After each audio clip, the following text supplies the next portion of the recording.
It's an honor for me to be here to say a few words about a few Chinese poets from 1920s and 1930s on their attitudes towards an Indian poet whose name is Tagore, Rabindranath Tagore, who visited China in 1924. So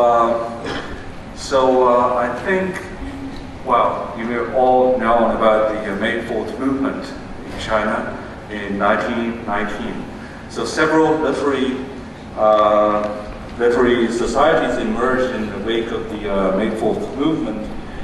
Among these newborn literary societies, the Crescent Moon Society, or we may say a New Moon Society, 新月社, founded in 1923, came to be one of the most influential ones. And it was a literary club focusing on poetry, writing, and theoretical explorations of literature.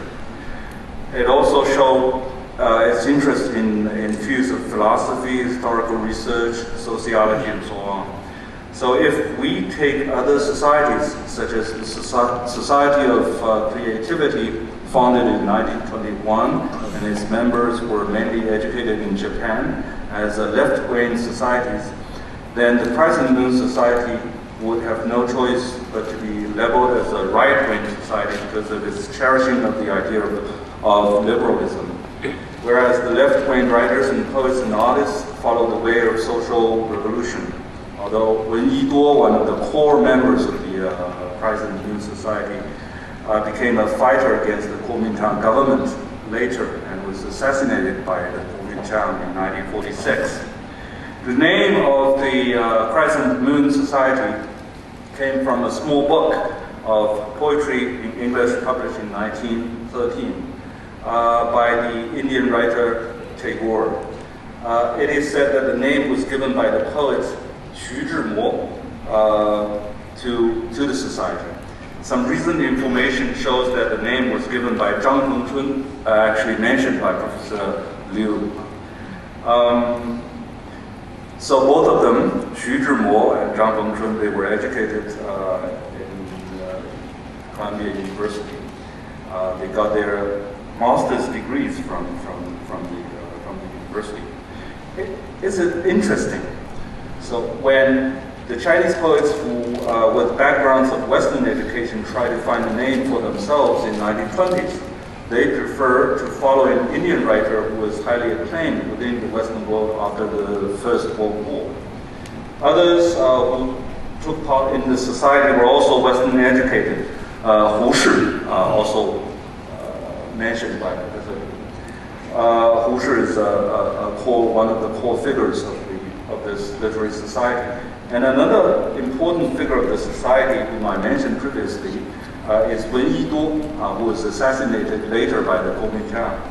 Wen Yiduo, he was not a student from Columbia University. He went to the States in 1920 and studied fine art at the Art Institute of Chicago. Among his classmates, there was a special figure named Kenneth Redthroat, an American poet, who later became an important poet in the San Francisco Renaissance in the Beat generation in the 1950s. Being a major translator of the classical Chinese poetry, Redthroat mentioned Wen Yiduo in his memoir, but Wen didn't say a word about Redthroat. So is it strange? By making a comparison between these two poets, we may find something meaningful. That is, Wen came from a country of tradition, poverty, warlord conflicts, political chaos, and he became a national poet with ardent patriotic enthusiasm and a follower of poets like Shelley and Keats. Whereas Redthroat became a pioneer of the Beats.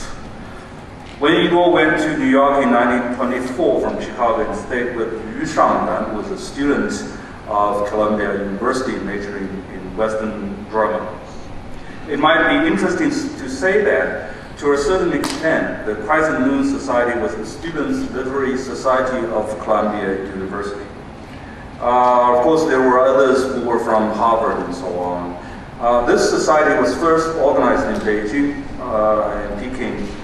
then moved its activities to Shanghai in 1927. It ended officially in 1933, but actually in 1931 when Xu Zhimo, the poet Xu Zhimo, died in an air crash. At the beginning of the 20th century, it was uncommon for students to go overseas to be educated. Because of the American government's policy of bringing students to the United States, some students, they went to the States. Beside this reason, young people from wealthy families choose to go to the States and Europe, while some relatively poor families sent their sons to Japan. It was comparatively cheap to study in Japan. As a result, you may see that those who were educated in West came back to China as elites, whereas those who came back from Japan mostly became revolutionaries. For instance, Guo Moruo, one of the founders of the Society of Creativity. Guo Moruo read lots of Western writers like Goethe and Whitman in Japan. He also got to know Tagore by reading his poems in English, including the book, The Crescent Moon. So he also knew the book by Tagore. He once wanted to translate some of Tagore's poems into Chinese, but later he changed his mind because he became a revolutionary later. So India, to a certain extent, more than China, it's my opinion, is a cultural mythology to the West, not only in the 19th century, but also in nowadays. The irony is, it was the colony of the United Kingdom on the one hand, and it fulfilled some of the Westerners' imagination of the East on the other. At the beginning of the 20th century, India and China set out in two different directions. India to win its independence by non-violence, to cherish its ancient culture. China to change the society by violent revolution, to overthrow its old customs. The poet Xu Zhimo and his fellow friends knew little about India. What they felt intimate with was Western culture because to them that was the model of modernity. But it is also meaningful that instead of showing interest in avant-garde Western literature at that time, they embraced Western Romanticism, especially the late Romanticism. Although materials show Wu Shiren, Wen Yiguo knew something about Emmy Lowell and Ezra Pound, but they never mentioned them. They were part of the ardent cultural reformers in a Chinese sense. Meanwhile, they were literary conservatives in a Western sense. It might be explained by the nature of the Chinese society and the difficult conditions of culture at that time. They wanted to modernize the Chinese culture and liberate themselves by taking the way of Romanticism. Actually, the Chinese style of Romanticism, focusing on the liberation of ego instead of imagination. As a result, there was a misunderstanding between the Chinese poets and the Indian sage, Rabindranath Tagore. But Xu Zhimo praised him wholeheartedly, just as W.B. Yeats, Robert Frost, and Ezra Pound had. Although he had nothing to share with them in terms of his taste of literature, with his romantic eyes, he saw a giant personality in Tagore. Tagore landed in Shanghai on April the 12th, 1924. His visit caused a big debate. Some praised him as a representative of the Eastern culture. Some criticized Tagore sharply for knowing nothing about a society embracing progress or about people's real needs and demands. It doesn't matter if we know nothing of what Tagore said in China. You can make a guess and you won't go far off. He praised Eastern culture and said Western culture is declining. The West seemed to be always ready to hear the prophecies of its decline. Tagore was there at the right time to say that the Western world needs to learn from East, especially from India and China. So one colony, the other a semi-colony. He criticized the West and the Chinese influenced by the West for pursuing a kind of sick materialism and upheld the banner of Eastern spirit.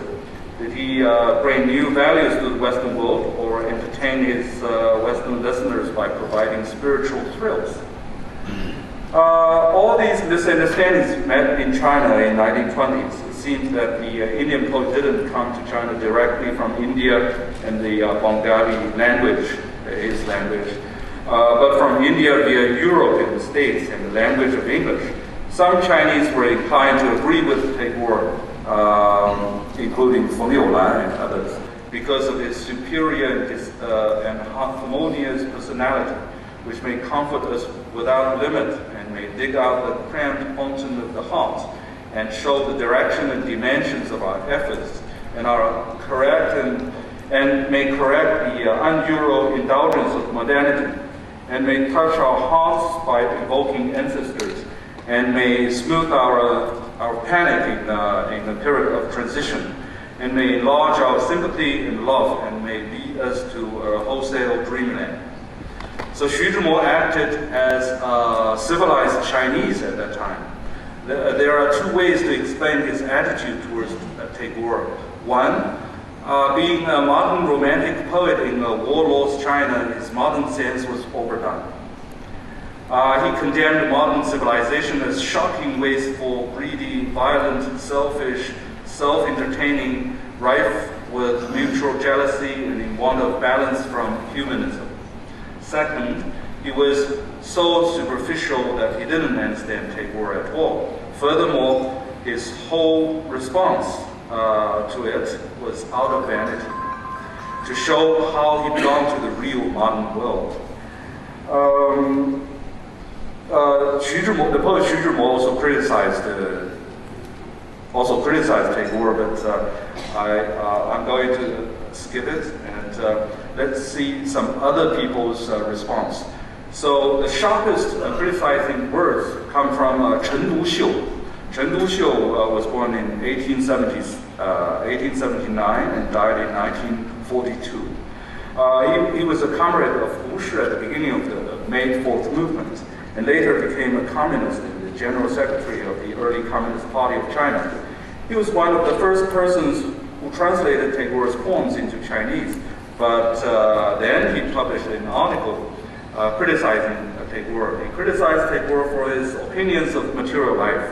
Tagore was against Western materialism, on which Chen said, "We are not qualified to talk about love when we are lucky enough to enjoy a material life." At a time when numerous oppressed nations and social classes are suffering from the lack of material lives. Sciences and material lives are not evils. They are not the final reasons for the crisis of mutual killings. So Tagore understands nothing about the system of private ownership, and this kind of social system cannot support the existence of human beings and their material lives. From Chen Duxiu's point of view, we might find that the Indian mind wants to get rid of colonialism and imperialism together with its refusal of the issue of modernity, whereas the Chinese mind wants to embrace modernity, to be a part of modernity, and meanwhile to fight against imperialism and colonialism. Thank you.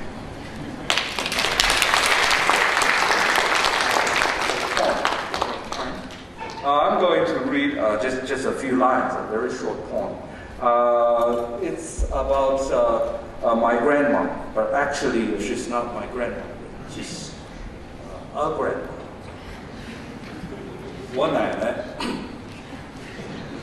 奶奶咳嗽，唤醒一只公鸡，一只公鸡啼鸣，唤醒1万个人，1万个人走出村庄，村庄里的公鸡依然在啼鸣，公鸡的啼鸣停止了，我奶奶依然在咳嗽，依然在咳嗽的我奶奶讲起她的奶奶，声音越来越小，仿佛是我奶奶的奶奶声音越来越小。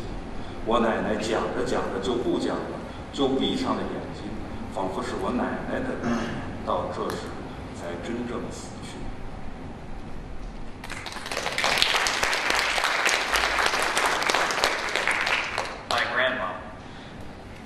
My grandma coughs, waking 1,000 roosters. 1,000 roosters crow, waking 10,000 people.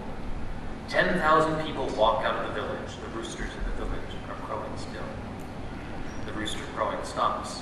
My grandmother is coughing still.